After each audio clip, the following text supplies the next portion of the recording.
Chapter 1. The House on the Hill. The day I received the letter was the day everything in my life changed. It came in an envelope that was too ornate for a regular piece of mail, and it was delivered in a way that felt strangely ceremonial, as if someone had gone to great lengths to ensure that it arrived in my hands exactly when it was supposed to. At first, I didn't know what to make of it. The envelope was thick, the paper a pale shade of ivory, and the writing on it was unfamiliar, sharp, angular, and distinctly foreign. It wasn't any language I recognized, yet somehow it looked like it had been written specifically for me to decipher, and even though I had no idea what it said, a strange pull tugged at me to open it. I ran my finger along the edge, the smooth paper feeling almost unnatural beneath my fingertips, like it wasn't meant for something as simple as a regular letter.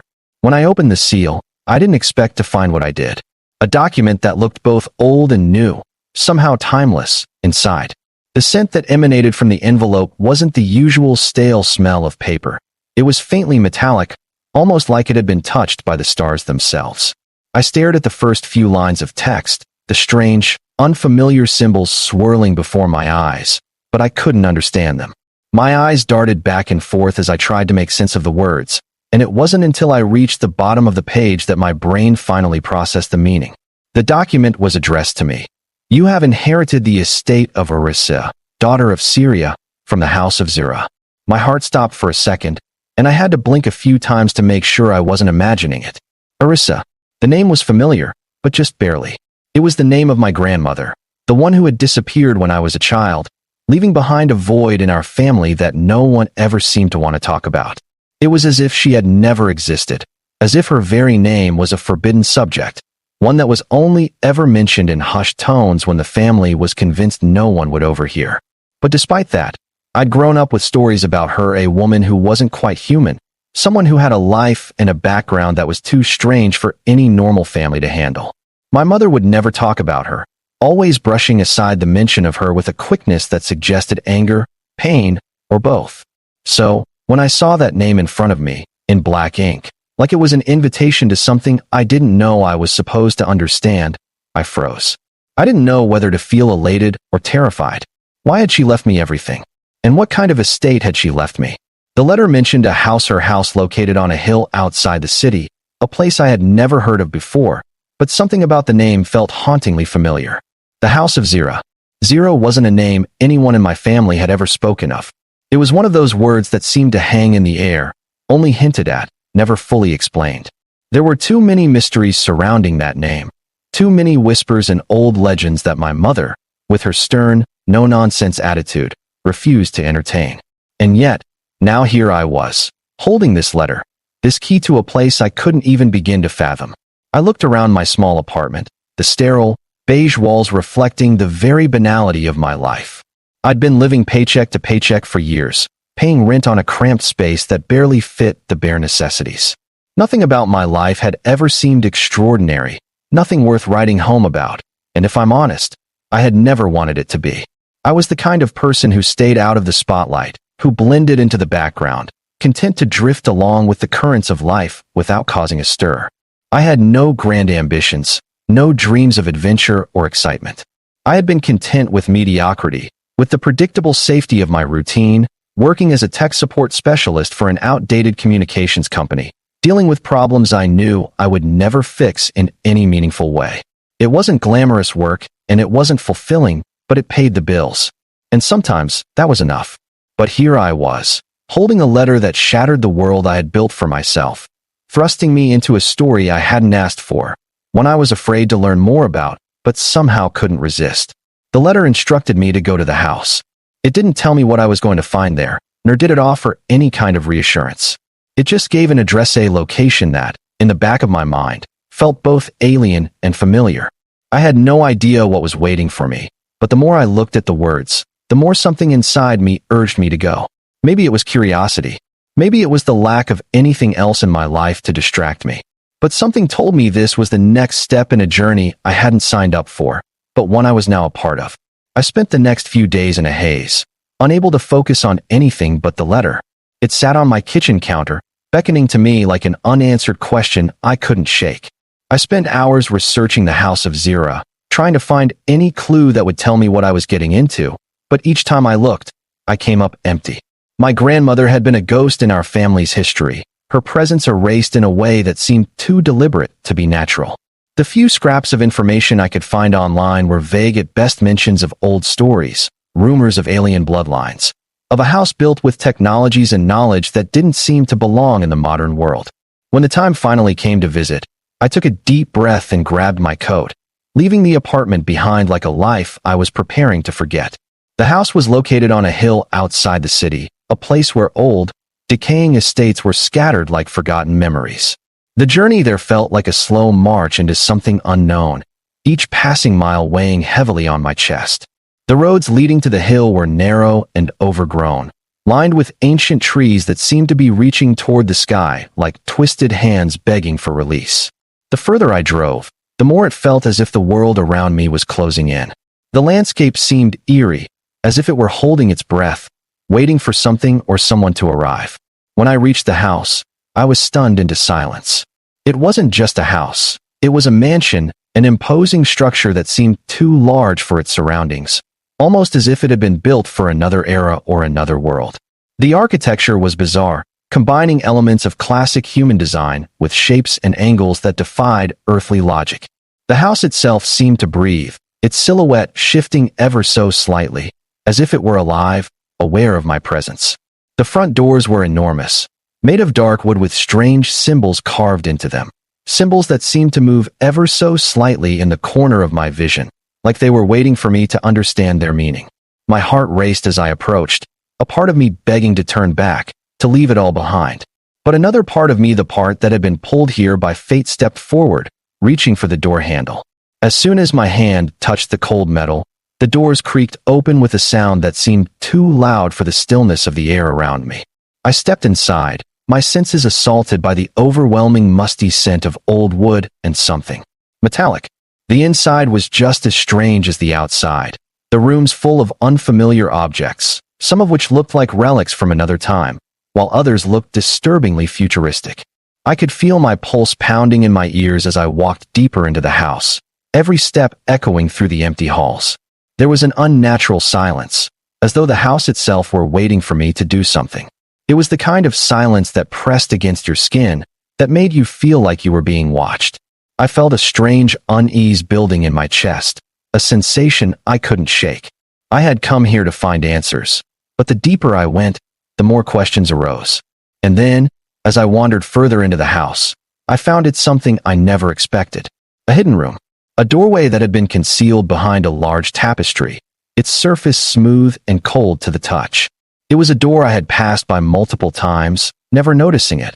But now, as I reached for the handle, I knew without a doubt that it was waiting for me to open it. I pushed the door open, the hinges groaning in protest, and what I saw inside made my blood run cold. The room was dark, the air thick with dust, but that wasn't what made me freeze in place. It was the walls. They were covered in strange symbols, similar to those on the outside of the house, but these were different, more intricate, more detailed, as if they had been written in a language that wasn't just alien but ancient. And in the center of the room, resting on a pedestal, was an object, a relic that seemed to pulse with a strange energy, a light that shimmered faintly in the dark. I took a step closer, my breath shallow, my hand trembling as I reached out for it. But the moment my fingers brushed against the object, the house seemed to shift around me. The walls groaned, the floor beneath my feet trembled, and a low hum filled the air, growing louder and louder until it consumed everything. And in that moment, I realized with chilling certainty, I had made a terrible mistake. My fingers brushed the object, and everything changed. The hum that had begun as a faint vibration in the air intensified into something far more overwhelming, almost like a pulse from the heart of the house itself. The walls seemed to bend inwards, the shadows in the corners of the room deepening and stretching, as if the space itself were warping. A low, deep growl reverberated from somewhere deep within the house, like a low, guttural voice or the growl of some vast, unseen creature. I stumbled back, almost tripping over my own feet as I yanked my hand away from the relic. The hum subsided, but the strange tension in the air didn't dissipate. The room felt colder, the atmosphere heavier, and my chest tightened as though the house were pressing in on me, suffocating me. I stood frozen for a moment, my mind reeling. What had I just done? The light from the relic seemed to pulse ever so faintly, and it felt wrong, as though it were calling to me, beckoning me closer, asking me to touch it again. But there was something far too dangerous in the air, now something ancient, something sinister. The room wasn't just a room anymore. It was a trap, a waiting snare, and I had unwittingly triggered something I wasn't prepared for. I reached for the door, but before I could get there, I heard a sound, a movement, somewhere behind me. The soft rustling of fabric or footsteps. My heart raced as I spun around, expecting to see something, anything, lurking in the shadows. But there was nothing. The room stood still, eerily quiet now, the pulsating light from the relic casting long shadows across the floor. Still, the sense of being watched never left me, a quiet dread crawling under my skin. Was this the price of inheriting this house? I had been foolish to think that I could simply walk in, discover its secrets, and walk away unscathed. It was as if the house itself had been waiting for me to take this step, and now that I had, it was preparing to reveal its true nature. My mind raced as I backed away, my pulse hammering in my throat. What had I woken up? What had I disturbed? I didn't wait for an answer. I turned and bolted for the door. My hand grabbed the handle, but the door wouldn't budge. The old, wooden frame was stuck, and I could feel the temperature in the room plummeting, a sudden cold seeping into my bones. I pulled harder, trying to force the door open, but it wouldn't move. My breath quickened, panic starting to rise in my chest. Was I trapped? Hello? I called out, my voice shaking, the sound of my own voice only adding to the fear creeping into my mind. Is anyone here? Silence. Then, a soft, low whisper floated across the room, coming from the dark corners of the space. The sound of a voice familiar, but foreign at the same time. It was an alien language, one that seemed to resonate in my very soul, vibrating against my chest, sending shivers through my spine. It wasn't just words.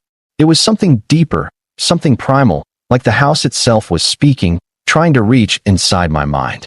The air around me seemed to grow even heavier, thick with a presence that pressed against me, suffocating me in a way that felt ancient and cold. Every fiber of my being screamed for me to get out, but my legs were frozen in place, my body refusing to obey. It was as if something was holding me here, something far more powerful than my own will. With a final desperate yank, I managed to force the door open, rushing through the threshold and into the hallway. My legs were weak, trembling as if I had run a marathon, and the house around me seemed to loom, its walls stretching taller and taller, narrowing as I ran down the corridors. I couldn't hear the whispering anymore, but the air was thick with something oppressive, something old. The house groaned under its own weight, like it was alive, like it was aware of my presence. I didn't know how long I ran, or how many doors I passed, or how many rooms I had entered. All I knew was that I needed to get out of this place, out of this house. But every hallway I turned down seemed to loop back on itself. The house was shifting, changing, turning into a maze that twisted and stretched the space itself.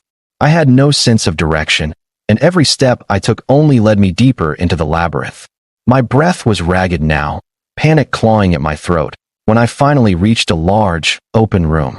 The walls were covered in intricate, glowing symbols, and in the center of the room, something moved.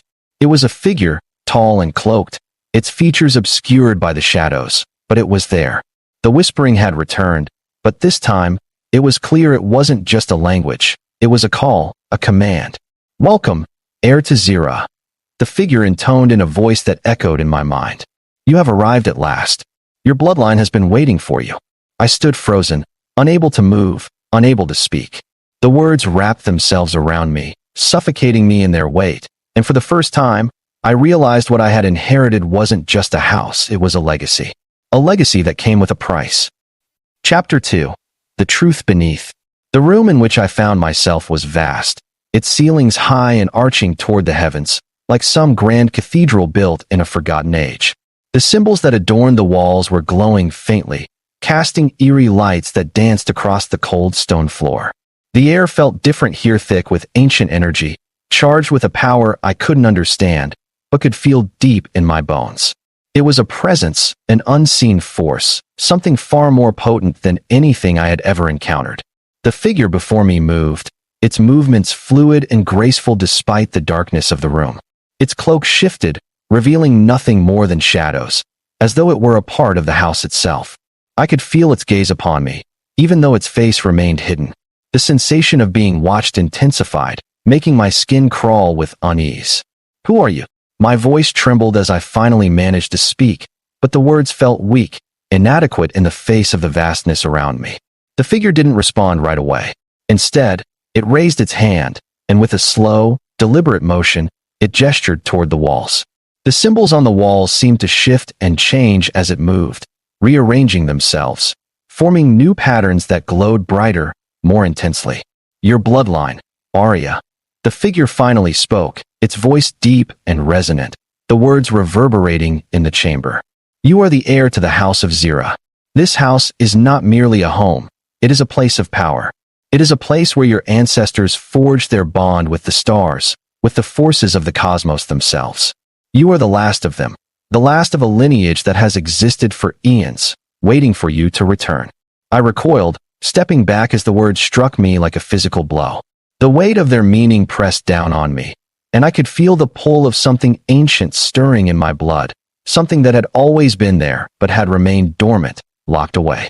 My mind raced as I tried to process what was being said, but the reality of the situation was becoming harder and harder to deny. "What do you want from me?"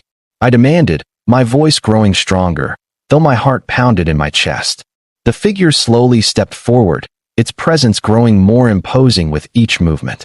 "You are not just here by accident," it said, its tone now laced with something more foreboding. "You are here because you are the key, the final piece of a puzzle that has been waiting for completion. The power that resides within this house, within you, has been dormant for generations, but now it calls for you to awaken it. Only you can unlock the true potential of your legacy." I shook my head, disbelief washing over me. "I don't understand. I don't want this. I don't want any of this." The figure tilted its head slightly, as if considering my words. "You do not have a choice, Arya. The house has chosen you. Your path is set. Whether you embrace it or not, it is your destiny to restore the House of Zira." I took another step back, my heart racing as I processed the weight of its words. "But I'm just a human. I don't have the strength. I don't have the ability." The figure raised its hand again, and with a single, sweeping motion, the walls around us seemed to breathe. The air grew heavier, as though the entire house were responding to its command, and then, for the first time, I felt it an overwhelming surge of power, a force coursing through my veins, as if something deep within me had awakened. It wasn't just in my mind, it was in every cell of my body, resonating with the energy in the room. The figure spoke again, its voice now almost soothing. "You have always had the power, Arya. You have only to claim it." I closed my eyes, trying to fight the overwhelming sensation flooding through me, but I couldn't. I had no control, no way of stopping it. It was as if the house, my bloodline, and the power that lay dormant within me had finally awoken, and now it was asking me to make a choice to accept what had been given to me, or to let it slip away. The house around me shifted again, the walls pulsating as if alive, and in that moment, I knew that nothing in my life would ever be the same again. The sensations were overwhelming. The energy flooding through my body wasn't just physical. It was a surge of consciousness, like I was tapping into something far older and deeper than myself. It felt like I was plugged into the core of the universe. Every breath I took infused with a strange, alien power. The house pulsed around me, its ancient structure alive with an energy that had been dormant for generations, waiting for the right heir to awaken it. I couldn't understand it, couldn't grasp it all, but the more I tried to push against it, the more I felt this inevitable pull, this undeniable connection. My feet felt as if they were rooted to the floor, my body trembling. Yet the power coursing through me was intoxicating, like a fire running through my veins. The figure in front of me, its face still hidden in shadow, seemed to grow taller and more imposing with each passing second. "The blood of Zira runs through your veins," it said, its voice a deep, resonating hum. "Your ancestors, the Zirans, were beings of great power. They made pacts with the stars, forged alliances with ancient entities, and bent the very fabric of reality to their will.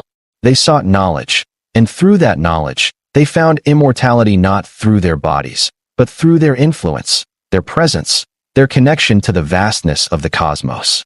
I felt my legs buckling, as though the weight of the revelation was too much to bear. How could this be true? How could I, a regular person, possibly carry such a legacy? How could I, someone who had always been too ordinary, too unremarkable be connected to something so monumental, so vast. My mind spun with 1,000 questions, each one crashing into the next with the force of a tidal wave, but all I could do was stand there, trembling, staring at the figure, at the relic on the pedestal, the pulsating energy in the room. The Zirans didn't just live, they shaped worlds, and they guarded secrets. The figure continued, its voice unwavering, like it had rehearsed these words for centuries. You were born to bring that power back, Arya. The house you now inhabit is not just a dwelling, it is a vessel, a conduit to the forces that your bloodline once controlled. It is waiting for you to awaken it, to claim your birthright. The words hit me like a physical blow. The house, the power, the knowledge, it was all waiting for me. But for what? To wield it? To control it? To become something I didn't even understand? Every instinct inside me screamed to run, to reject it all, but something else, the power, maybe, or my own fear held me rooted in place. Why me? I whispered, my voice breaking. Why now? The figure stepped forward, its presence now almost suffocating, as if the room itself had collapsed around me. You are the last of your bloodline, it said. The others have been lost, scattered to the far reaches of the universe, their power waning with each passing century. But you are the one who will restore the Zirans to their former glory. The stars align for you, Arya. The time is now. I wanted to scream, to deny it all, but deep down, in the pit of my stomach, I knew this wasn't just some twisted fantasy. It was real, and whether I liked it or not, I was at the center of it. The figure before me wasn't some figment of my imagination. It wasn't some trick or illusion. It was the truth of my heritage, of who I was meant to be. The house itself seemed to respond to this revelation, its walls shuddering as the energy around me surged once again, stronger now, more pronounced. It was as if the entire structure was reacting to my presence, reacting to my acknowledgement of what I was. I could feel the weight of it every corner, every shadow, every creaking floorboard. All seemed to be pulling me deeper into something I didn't understand, something I wasn't ready for. I collapsed to my knees, gasping for air, the force of the power almost too much to handle. I can't, I whispered. I don't know how to do this. I don't know what this means. The figure was silent for a moment, its presence overwhelming yet somehow reassuring, as if it were waiting for me to accept my fate, to accept what was being offered. Finally, it spoke again, its voice gentle, almost soothing. You do not need to understand it all at once, Arya. Your mind will adjust, your body will learn. You are not alone in this. The legacy of the Zirans is yours to claim, and with it, you will have guidance. You will have the strength to do what must be done.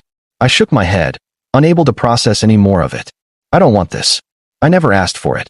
The figure's voice deepened, becoming more urgent. It is not about what you want. It is about what is. The power is yours, Arya. The choice is yours. Accept it, or let it destroy you. I sat there for what felt like an eternity, my mind racing, my heart pounding in my chest.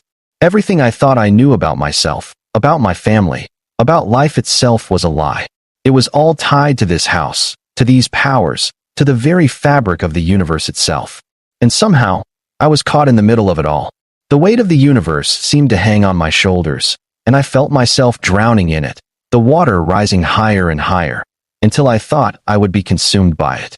And then, finally, I stood. My legs were shaky, but I forced myself to move. The figure did not stop me as I stepped toward the relic, its light glowing brighter as I approached. I wasn't sure if I was walking toward my doom or toward salvation, but I knew one thing. I couldn't back away now. Whatever this was, whatever had been awakened inside me, I was in it. I was bound to it, whether I liked it or not. I reached out, my hand trembling as I placed it on the relic's surface. The instant my fingers made contact, the world around me exploded into a blinding light, and everything I had ever known was shattered. Chapter 3: The Power Within. The world was nothing but light. A white, blinding light that enveloped me entirely. It was everywhere surrounding me, suffocating me, and yet it wasn't painful. It wasn't burning. It was a presence, a force that surged through me, wrapping itself around my very being, filling me with something I couldn't explain. My body felt as though it were being pulled in every direction, my very atoms shifting as if I were being torn apart and remade in an instant. It wasn't physical. It was beyond physical. I felt my mind expanding, stretching out beyond the confines of the room, beyond the house, beyond the planet itself. I felt the universe open up to me, as if I were seeing everything for the first time, understanding everything, all at once. The power was intoxicating, overwhelming. It was too much, too fast, and yet I couldn't resist it. It was a flood, an endless cascade of knowledge and energy that flowed into me, filling the empty spaces inside me that I hadn't known existed. I could feel it, the power that had been dormant inside me for so long, awakening. My bloodline, my ancestors were within me, their memories, their abilities, all rushing to the forefront. It was too much. I couldn't breathe. I couldn't think. My body trembled under the weight of it all. And then, just as suddenly as it had started, the light faded. The flood of power receded, and I was left standing in the darkness, breathing heavily, my body shaking with the aftershock of what had just happened. I felt different, changed. It wasn't just in my mind. It was in every fiber of my being. I felt powerful. The energy that had once felt suffocating now felt like a part of me, a force I could control, if only I understood how. I looked around. The room was still the same, but I felt different. The house, the walls, everything around me seemed to hum with a subtle energy, as if the very fabric of reality itself had been altered by what had just occurred. And then the figure spoke again, its voice softer now, but no less commanding. You have awakened, Arya. The power is yours. You are no longer bound by the limitations of the physical world. You can control it, shape it, bend it to your will.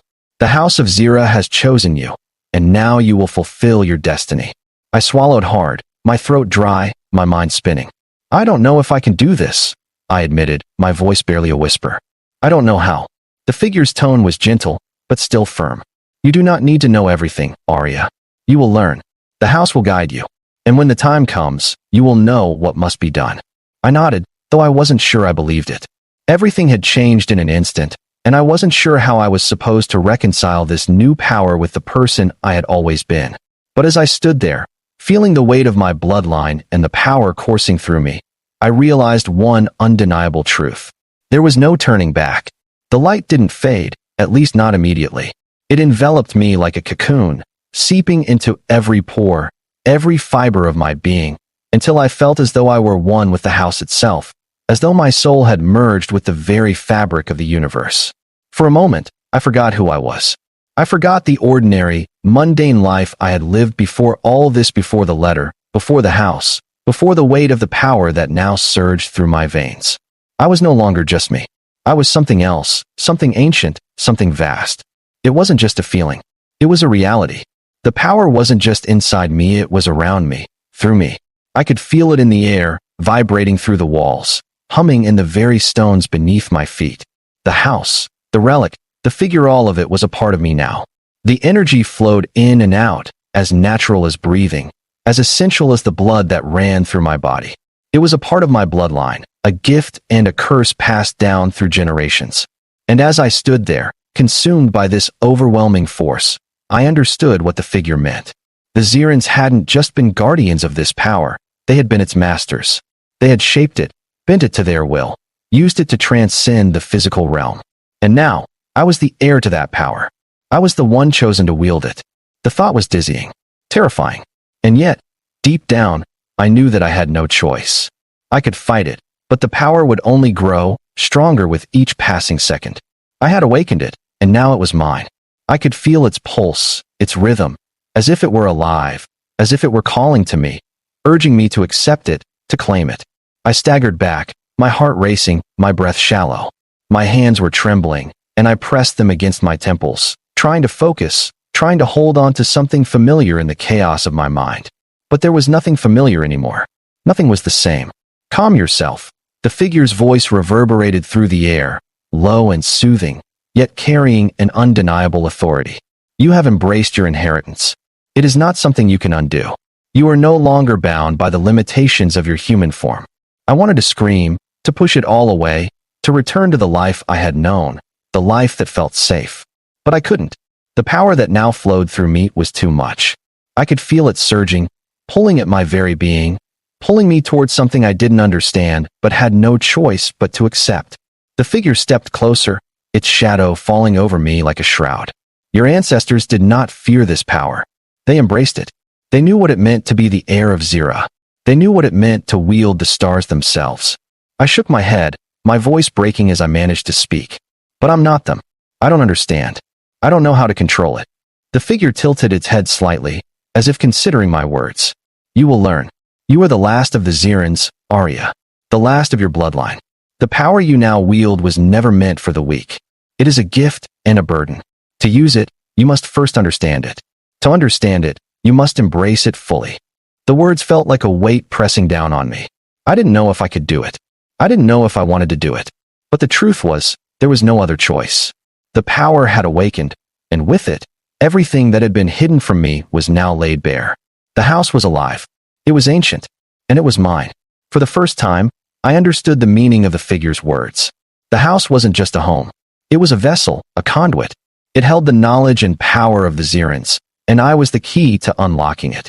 I nodded slowly, my body still trembling, but my resolve hardening. I'll do it, I said, my voice low, but determined. I'll learn. I'll control it. The figure seemed to approve, its unseen eyes watching me with what could only be described as approval. Good. The journey has just begun, Arya. The house has chosen you. Now, you must choose the path you will walk. Chapter 4. The Choice. In the days that followed, the house became both my prison and my sanctuary. The more I explored, the more I realized that it was not just a building, it was a living entity, a complex web of energy and history designed to nurture its heir. The walls, the floors, even the very air I breathed seemed to be infused with ancient power. The symbols on the walls glowed faintly, shifting and changing as if reacting to my thoughts, guiding me through the house and into its deepest, most secret corners. I spent hours, sometimes days, exploring every inch of the house. In one of the many rooms, I found books, old texts filled with knowledge I couldn't fully comprehend. Some were written in languages I didn't recognize, but others were filled with diagrams, charts, and formulas that spoke of the stars, of space, and of a time long before human history began. I could feel the knowledge flowing into me as I touched each page, my mind expanding with the secrets of the Zirans. It was overwhelming, yet exhilarating. I was learning, absorbing everything the house had to offer. But with every new discovery, there was a price. The power within me grew stronger, and with it came the understanding of just how fragile my control over it was. As I learned, the house began to reveal more of itself. It wasn't just a home. It was a nexus, a place where time and space bent, where the very fabric of the universe could be manipulated. I had inherited more than just a house. I had inherited the legacy of a civilization that had mastered the forces of creation and destruction. But with that power came danger. I could feel it, this presence that lingered just beyond my awareness, something older and darker, something that had been waiting. The Zirans had known it, and they had tried to control it. But they had failed. And now, it was my turn to face whatever had been left behind.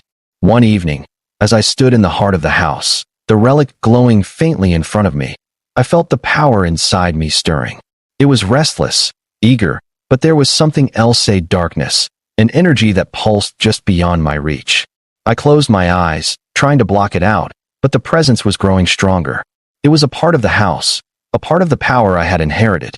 But it was something else too, something dangerous, something that could undo everything my ancestors had worked for. The figure appeared once again, its form emerging from the shadows, its voice echoing in my mind.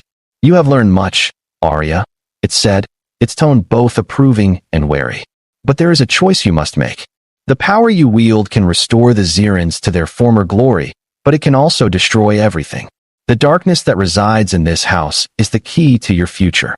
You must decide whether to embrace it or to lock it away. I didn't hesitate. The choice was clear. The darkness was a part of me now, a part of the house, a part of the power that ran through my veins.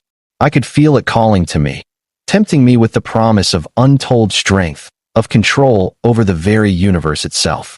But at what cost? I choose to control it, I said, my voice steady. I will not let it consume me. The figure nodded, its form flickering as if pleased. Then the path is set. You are ready, Arya. You are the last of the Zirans, the heir to their legacy. Now, it is time for you to claim your destiny.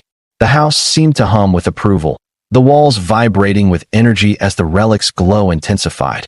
I reached out, my hand trembling as I touched it once more. This time, the power didn't overwhelm me. Instead, It flowed through me, like a river of stars and galaxies, filling me with the knowledge and strength of the Zerans. I could feel the house, feel the universe itself, shifting around me. I had chosen my path, and now, I was ready to walk it. The figure disappeared, leaving me alone in the heart of the house, my body humming with the power I had embraced. The stars outside the windows shone brighter, and for the first time, I understood my place in the cosmos. I wasn't just an heir to a house, I was an heir to the universe itself, and the choices I made would shape its future. The darkness still lingered, but now, I held the power to control it. The House of Zero was mine, and with it, I would restore the legacy of my people, or I would bring about their final end. But for now, I knew one thing for certain. I was no longer afraid.